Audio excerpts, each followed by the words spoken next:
In this lecture, we're going to be looking at a new topic, which is media effects, and in particular, the passive audience approaches. So this lecture is broken down into 3 sections. The first section, we're going to look at what we mean by audience effects and audience effects models, as well as some of the problems that come with studying audience effects. Then we're going to focus on the hypodermic syringe model, which is the passive audience approach, outlining what the approach is, the support in favour of this approach, as well as the criticisms of it. Finally, we're going to be looking at the role media violence, as whether or not the violence in the media actually causes violence in the real world, and looking at arguments for and against that. So let's start off by looking at what we mean by media effects. The media is an agent of socialization. We have discussed this multiple times in multiple topics, that the media is a secondary agent of socialization. But the debate comes in as to whether the level of impact that this socialization has on our behavior. Is it something that we can use as a means of explaining behavior, or is its influence more limited than that? And this leads into that debate on media violence and real world violence, as the impact of media violence of media on our behavior could explain real world violence. But media effects is not something that is easily studied, and there are a number of issues that come with studying media effects. The first is the impossibility to establish causality, and what we mean by that is that it is impossible to differentiate the impact of the media. There are so many factors that influence behavior that it doesn't necessarily, we can't narrow it down to media made this happen, if that makes sense. And that links into the fact that it's impossible to disentangle factors, including social factors, psychological factors, the effects of media on audiences, things like violence, stereotypes, consumerism, prejudice, and all these types of things. But these also are influenced by our social factors, by our social class, by how we interpret what we see, our level of experience with what we are seeing, and what type of experience we have. So the causality of saying media causes behavior is really, really hard to establish. You've then also got the impact of new media and the impossibility to establish with the spread of new media which type of media is causing the behavior. Is it newspapers? Is it TV? Is it social media? Is it a book? I mean, there have been cases throughout history, really, that where literature and TV shows and music and social media have all been blamed or identified as contributing factors towards various different types of behavior. So how do we say what type of media has had the bigger effects? And media is such a large part of our lives that it is impossible to say what our behavior would be like without media influence. We are introduced to the media pretty much from birth. So we don't have people who have not been influenced by media in some way, shape or form.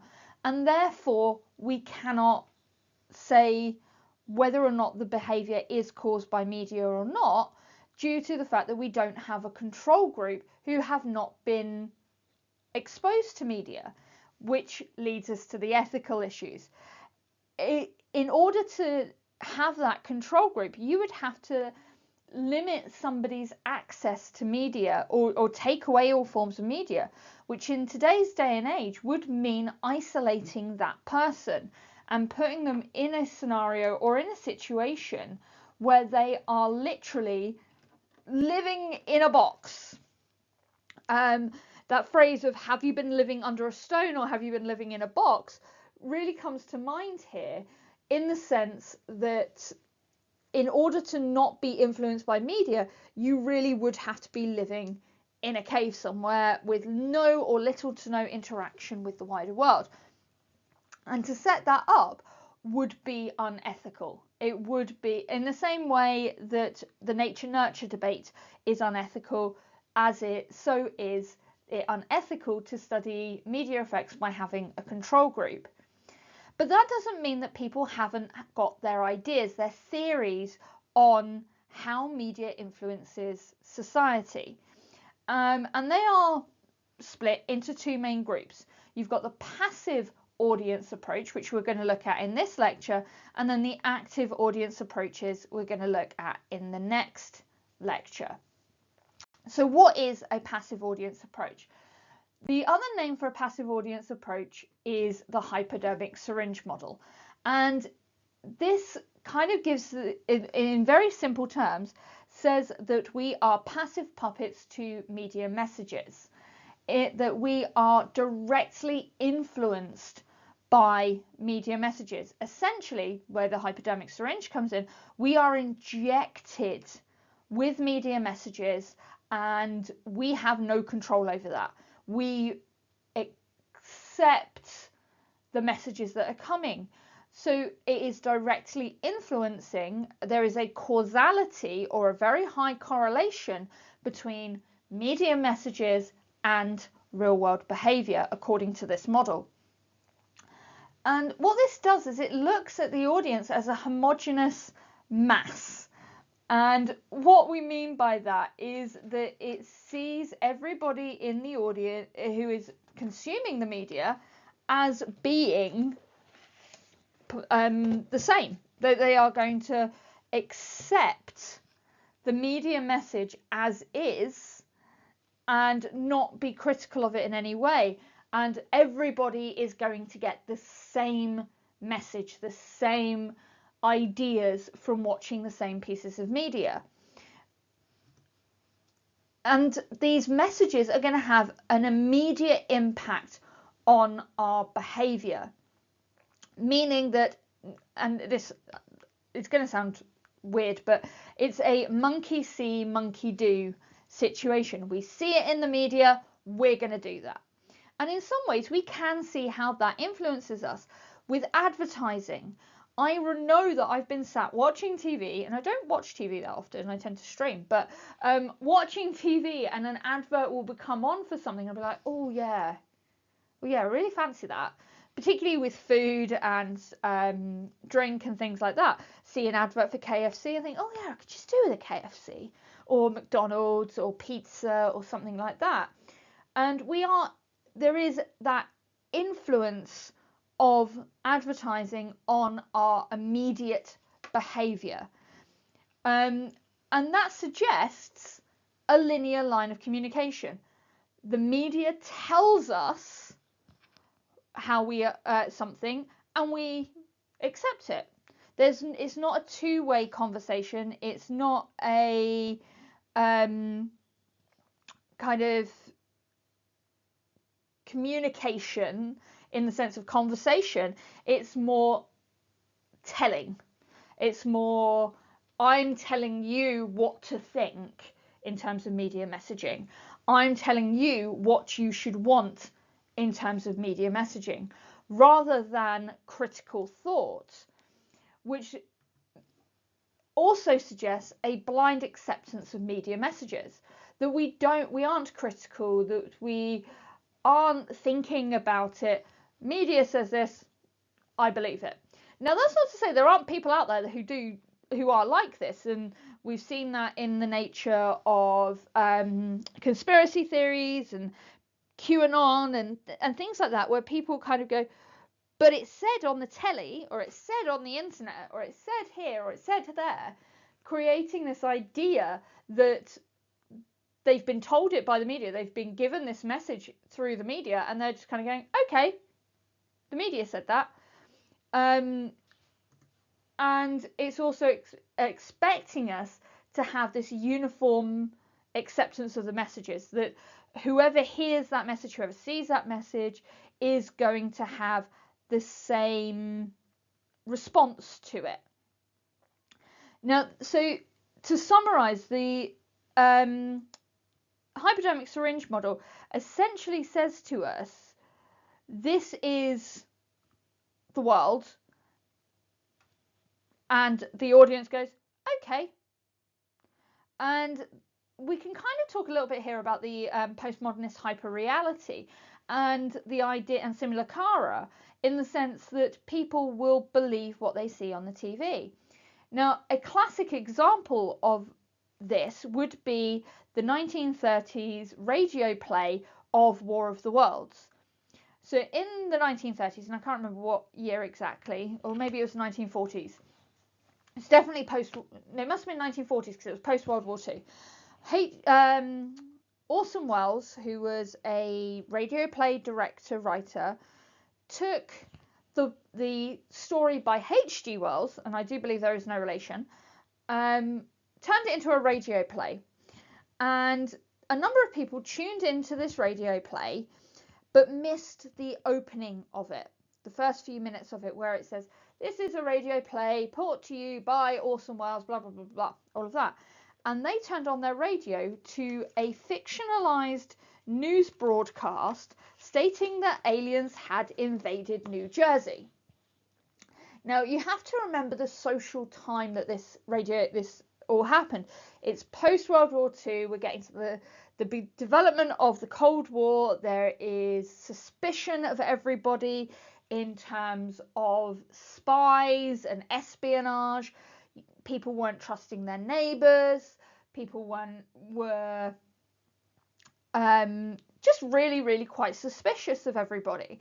So when you turn on the radio, bear in mind this is pre-televisions in the home kind of era, people were hearing a very realistic kind of radio show that's saying aliens have landed, Martians have landed in New Jersey, and it caused panic.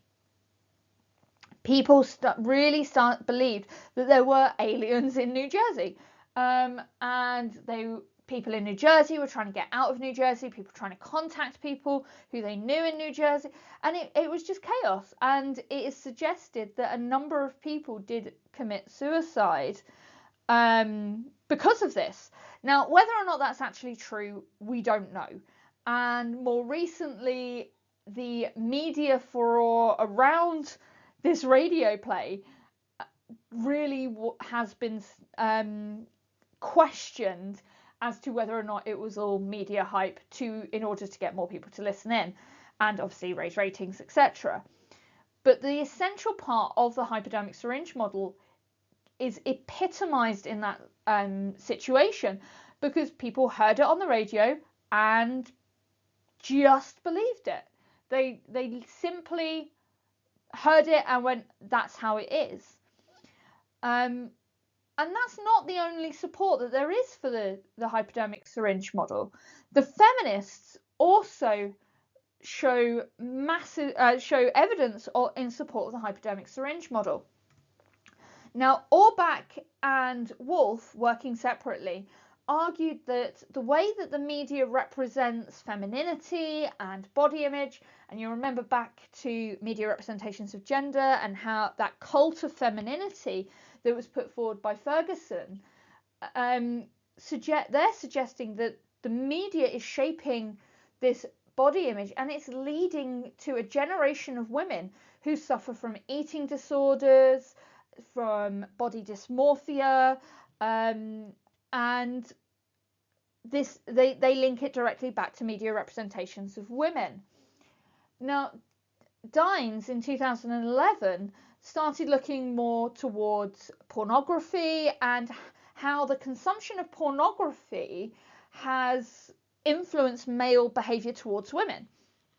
And they stated that men's consumption of pornography is harmful in terms of men's attitudes towards women, because it is creating a negative attitude, in some respects creating a detrimental attitude in the way that men treat women. There's a lot more disrespect and horrible names being called, and the role of women is rather negative in this sense. Now Morgan, even, I'll get to Marcuse in a minute, Morgan argues that porn on television and porn in general as a form of media is leading to increased sexual violence. Again, that kind of monkey see, monkey do situation, where people consuming pornography believe that this is the way to act in a relationship, that this is the way that you have good sex, is by imitating and copying what you see in these pornographic films. And there is evidence of this outside of sociology in the way that young people are influenced by pornography in terms of how they believe relationships should go. And we could go beyond the pornography in the ways that relationships are portrayed in the media, in terms of in order for you to have a good relationship, it must be dramatic and arguments and then getting back together and then on again and off again and things like that, which are actually all signs of toxic relationships. But the media is feeding us this message of a passionate relationship is a sign of love. However, Denmark in 2007 actually argues that pornography has improved sex life and improved sexual knowledge and attitudes towards the opposite sex by providing a sex education that you don't get in schools. Now, as part of my PSHE teaching, we do discuss pornography. I do not show pornography to my students. That would lose me my job. I don't do that. But we do discuss the impact of pornography on people's behaviours. But that's more of a recent development. That only came out in the new mandatory curriculum, which came out in 2020, but then COVID happened, so it then didn't really get implemented until 2023. So it's only really been around 2022, 2023. So it's not been around for very long. Now, moving on from the feminists, the Marxists, in particular Herbert Marcuse, and I'm probably horribly mispronouncing that name, but Herbert Marcuse argues that the media is transmitting a mass culture to the proletariat, which ensures the continuation of the capitalist society. And he argues that we are being injected with capitalist ideology, and that's why we're not rising up in revolution and overthrowing the capitalist state, because the media is a constant stream of capitalist messages, which maintains that false class consciousness. It's kind of because the media is constantly showing us examples of people who work hard and achieve and become the ruling class. Those underdog stories that you see in films and in TV shows lead us to believe that if we just work hard enough, we can become rich and powerful and successful. It also creates false needs. And we talked about this with media, Marxist theory of the media, in that the media is sending us a message of, you should want this thing. If you want to be successful, you should buy this thing. If you want to be cool, you should buy this thing. And we are fed this stream of messaging of buy this new thing, buy this new wonderful thing, creating a false need, which continues capitalism. And all of this together, as I've said, prevents revolution from occurring. So for the Marxists, they see the media as they follow the hypodermic syringe model because they see it as the means, but one of the means by which capitalism is maintained and social inequality continues. Now, we know that the media, that none of these theories are perfect. It would be really boring if they were. So, what are the criticisms of the hypodermic syringe model? Now, the first one is the fact that it is an oversimplification. The media model, the hypodermic syringe model, kind of is very linear in its nature, in the sense that it just kind of says, this is it. You see it, you do it. Monkey see, monkey do kind of thing. So it's not taking into account all the nuances, all the different influences on an individual as to whether or not they take a media message to heart or whether they just flat out ignore it. And that leads into the next one, which is the fact that there is a lack of empirical evidence to back up this theory. Just like with all the media models, audience models that we're going to be looking at, as we said, there is an ethical issue. There is a impossibility to create causality. So all of these theories are theoretically based rather than based in data or methods by which we can kind of go, yep, that causes that to happen. And it suggests the suggestion that the entire audience is passive and homogenous, that we all share the same characteristics and will react in the same way to the same media content, but we have a range of responses to media content depending on our social situation, on our social class, on our own lived experiences. There are, to give you an example, I do like true crime documentaries, as you well know, but I cannot bring myself to watch the documentary on Netflix, Don't F with Cats. And although the documentary itself doesn't show any torture of cats or anything like that, my obsession, and it is an obsession, with my wonderful fur babies, I cannot bring myself to watch that documentary because I know that there is torture of cats discussed. And I can't do... I can watch the most gory, disgusting horror films that you like. I can't watch animal cruelty in any way, shape or form.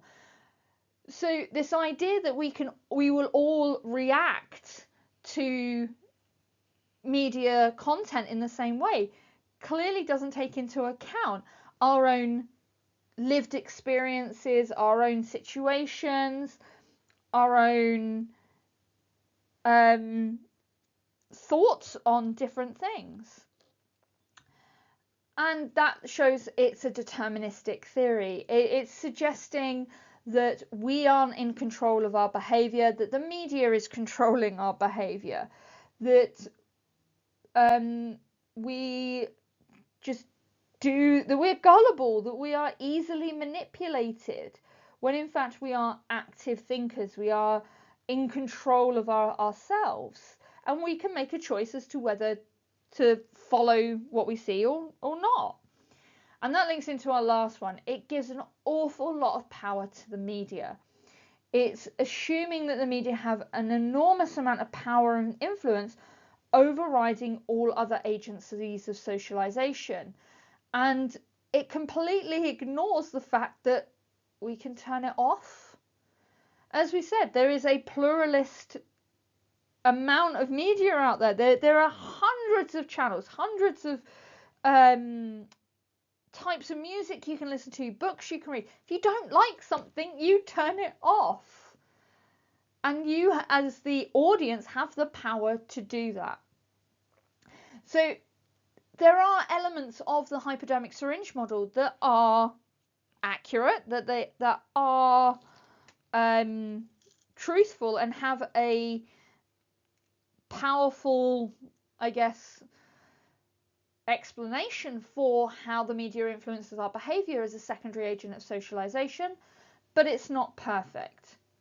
Now, the hypodermic syringe model is used as the founding basis of the debate surrounding whether or not media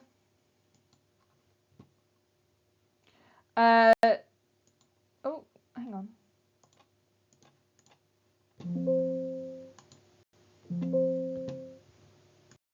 Okay, let's try that again. A little bit technical snafu there, but as I was saying, the hypodermic syringe model is the key theory that is used in the debate surrounding media violence and real world violence, and the question of, does media violence cause real world violence? And it is a debate. There is no definitive answer to it. So we're going to look at both sides of the debate, and then you can make up your own mind.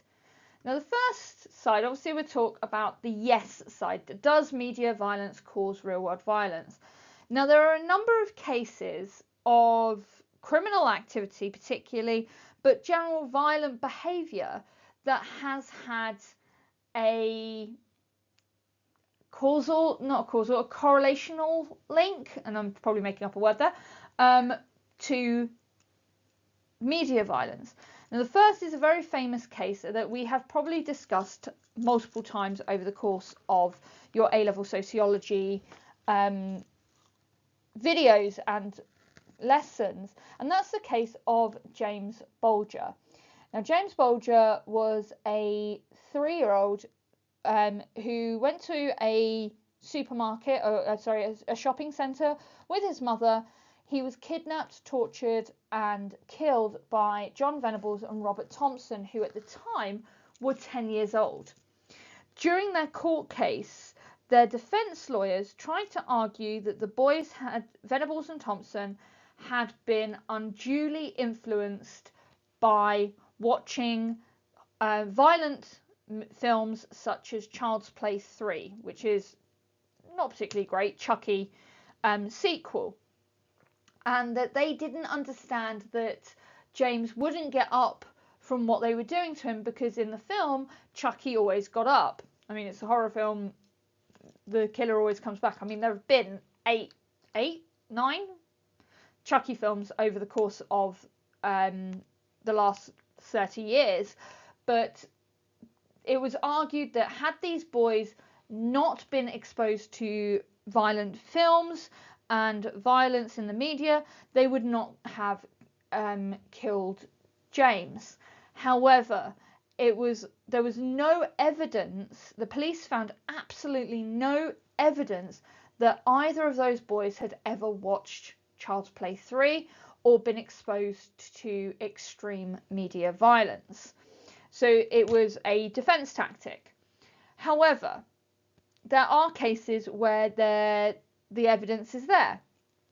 For example, in the early 2000s, an 11-year-old who had been playing Grand Theft Auto, now bearing in mind Grand Theft Auto is an 18 computer game, this 11-year-old had been playing Grand Theft Auto and decided to take it out into the real world, and stole the keys to his parents' car and took the police on a 2-hour police chase driving his parents' car. And when asked why he did it, he said, well, if I can drive a car on the computer game, I'm surely I can drive one I can actually drive. And he's not the only case where there have been people who have played Grand Theft Auto and then decided to act it out in real life. There was another case in Miami, I think it was, maybe it was Florida, one or the other, where a 17-year-old boy decided to live out his Grand Theft Auto daydreams by stealing a car, kidnapping a woman, sexually assaulting her, shooting people from the car, ultimately crashing the car, and killing the girl that he had kidnapped. So there is that correlation there. The final example I'm going to use is the Virginia Tech school shooting. Now, this could also apply to Columbine as well. Now, the Virginia Tech shooting at the time was the worst school shooting in American history. It has since been surpassed multiple times, unfortunately. But the shooter, and I can't remember his name, and I don't particularly want to remember his name, but he had said that he had practiced shooting using first-person shooter games such as Doom, Call of Duty and things like that weren't out at this particular point in time. The Columbine shooters also, it was suggested that they had practiced what they were going to do using the first-person Doom, the first-person shooter game. And Doom, now we look at it now and it's kind of like, really? But back then it was the first example of a first-person shooter game. And it was high-tech in the early 90s. Not so much now, but back in the early 90s it was high-tech. And the fact that they were suggesting that these computer games were being used as a means of training for people to commit these acts. So if we look at the main arguments surrounding media violence causing real world violence, as we can see, imitation is the big one. That people see things on screen and they imitate it in real life, whether that be deliberately and consciously, or whether that be more subconsciously. For example, the police in the UK have stated that there is a huge increase in vehicle and road crimes the weekend that Fast and Furious films come out, particularly speeding, racing, and accidents related to that. So even though we may not be aware of it, our behaviours may be subconsciously affected by what we see on television. The next idea comes initially from Himmelwitt in 1958 and then added to by Newson in 1994 in the term of desensitization. And what they mean by that is that if we watch a lot of media violence, we can't become immune to it. We don't see it as shocking anymore and therefore more acceptable, rather than seeing it as something that is horrific, because we're just so used to seeing it, we're so used to having it in our world and in our experience. Even if it is at a distance, when we start seeing it in more close proximity, it is not as shocking anymore, so we don't act in a shocked manner. And that can link back to what you've done in Crime and Deviance in terms of the boundary maintenance. That boundary maintenance of violence is not acceptable is broken because we just become so used to it. The next argument is psychological disturbance. So this suggests that people who watch violent violent media actually become damaged by it, that we actually no longer see that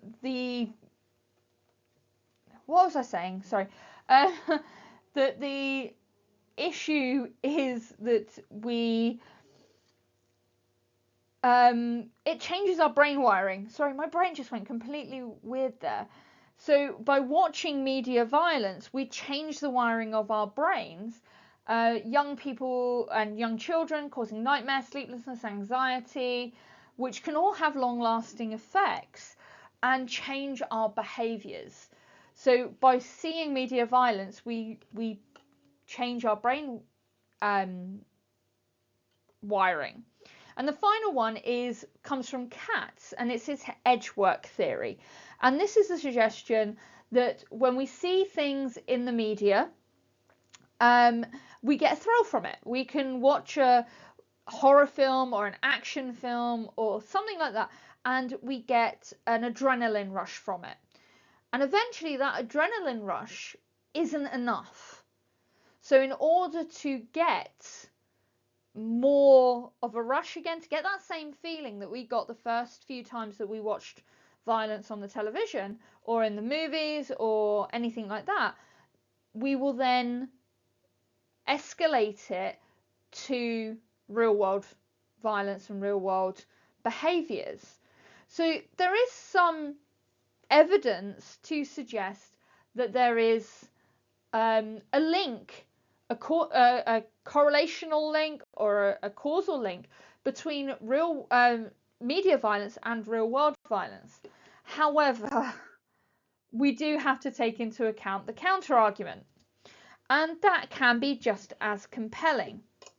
Now, the first suggestion is that media violence actually acts as a catharsis for real world violence. And again, linking back to what you would have done in Crime and Deviance and the safety valve model of function of crime can be applied here.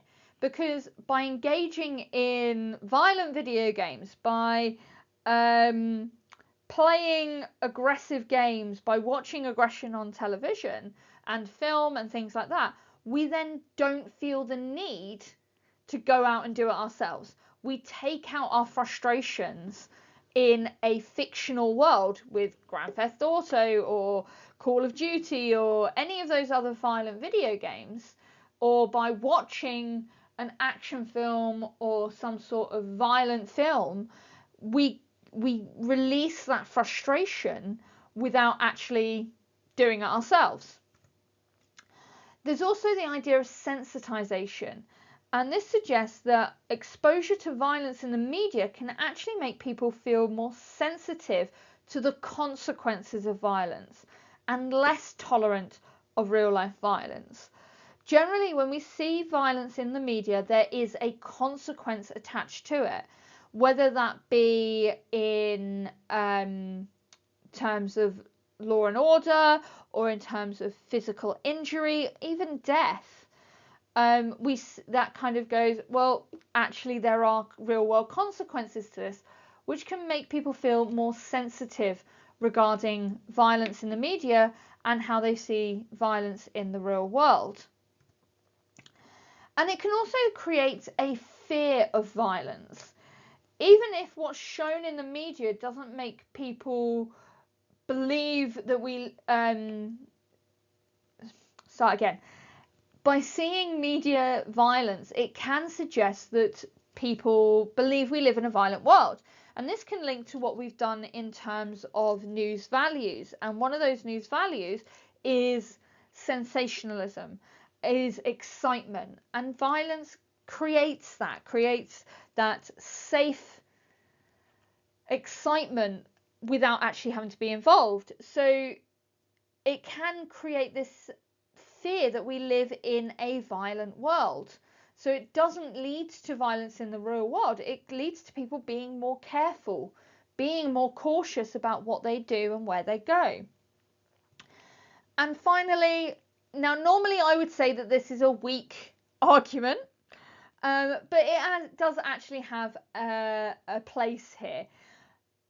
People around the world, billions and billions of people, consume media on a daily basis. They are watching films, they are listening to music, they are reading books, they are watching the news, they are engaging in social media and all that that entails. Yet we do not live in a 24/7 purge. We live in a world where people understand the difference between reality and fiction. They understand that what happens on our TV screens and in books and in computer games is not real life. We have that conscious thought. We have that brain capacity from quite a young age to differentiate between what is real and what is not. So this idea that we would just watch media and do what the media tells us doesn't really fit.